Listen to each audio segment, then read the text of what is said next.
হে আমার নানা জানের উম্মত, আমি হুসাইনের নামাজ আর জিদের নামাজ এক নামাজ না। কারণ আমি হুসাইন এখন নামাজ পড়া বুঝাইয়া দিতে চাই। আমার নামাজ হলো আসল নামাজ, আমার নামাজ হলো ইমানি নামাজ। আর জিদে যেই নামাজ পড়েছে ওই নামাজ হলো বেঈমানি নামাজ।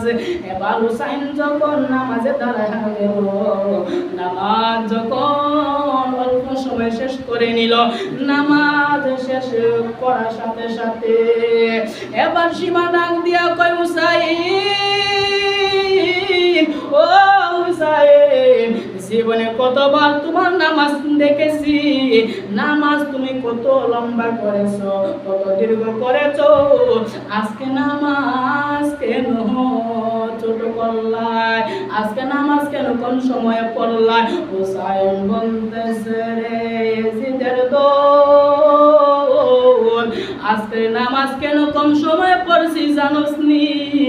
ওই কেন?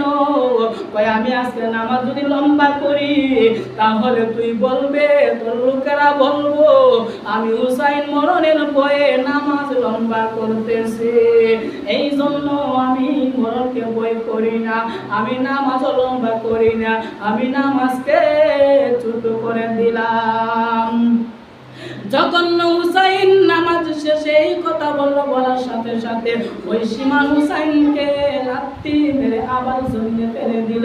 হুসাইন যখন চিত হয়ে জমিনে পড়ে গেল,